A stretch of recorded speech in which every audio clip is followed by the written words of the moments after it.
Okay, guys, good morning. We are going to get back to learning about the French Revolution today and specifically looking into Napoleon and the role that Napoleon played in ending the French Revolution and beginning to transition France to a government after the revolution was now over. So, you guys had a homework assignment last night to read and learn a little bit about Napoleon. And now I want to take some time to see how you guys did and go over a lot of the information that you had covered. So let me just quickly share my screen here. And we are going to get back to a Nearpod that we were working on yesterday. So here's the join code for Nearpod. Give everybody a second to get in there. And first thing that I want to let you guys do is just share a picture, something that you feel like represents Napoleon, whether it was his takeover of power, whether it was his approach to government, but find some sort of image representing Napoleon. All right, awesome. Great images rolling in. A lot of you guys showing Napoleon represented as the Sun King. Some of you guys showing pictures of Napoleon in the Palace of Versailles, Napoleon crowning himself as the monarch. Really great pictures. Love them all. Excellent. All right, so let me just ask you guys to take a few minutes here and just write down some details, some things that were positive for the people of France in Napoleon's rule.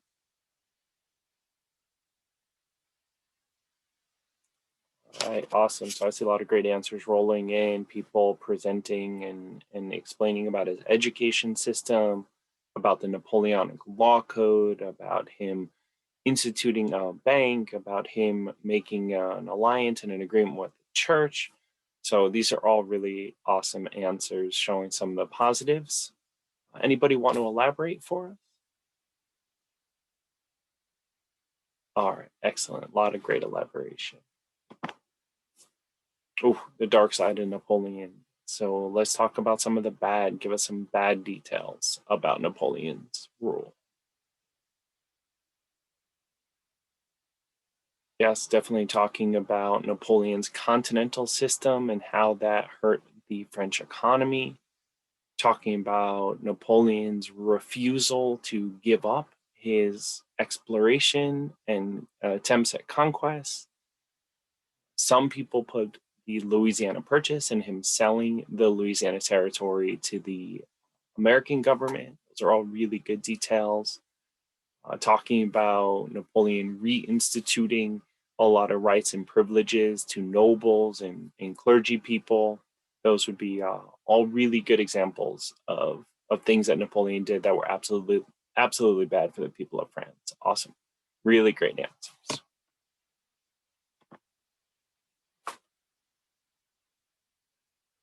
All right, so we're just going to take 5 or 6 minutes here to watch a video about Napoleon.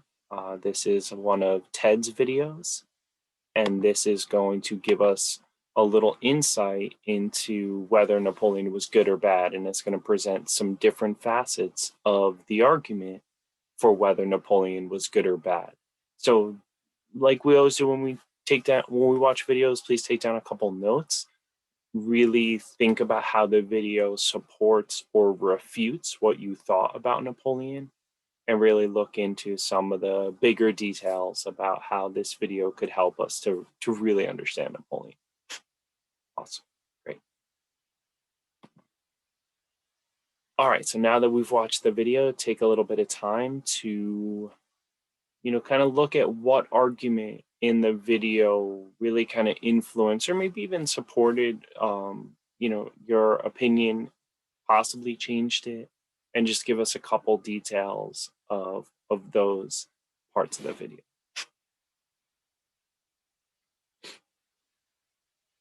All right, awesome. Looks like a lot of really great answers rolling in. People looking at how Napoleon was more of a tyrant.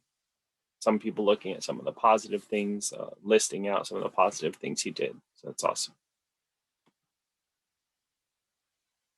And then my last question is: this is a really big picture question. This is our real big understanding we need to have now that we have gone through this 26-year period of French Revolution and Age of Napoleon.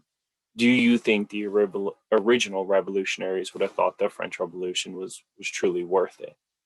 And that's the question where we have to go back and look at the social contract ideas that had inspired the revolution, where we have to look at the things like the Declaration of Rights of Man and Citizen and really analyze how people's lives were in 1815 versus how they were in 1789. So just take a couple minutes to jot that down. You guys are all doing a really great job. Excellent.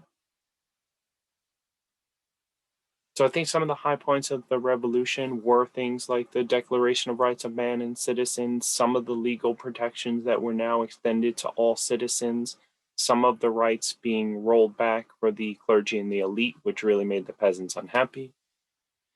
But then some of the downsides were the limitations in access to government, the limitations in equality for women, the limitations in economic equality. So we have to look at the big picture, really try to analyze the good and the bad for the revolution. Hope you guys learned a lot.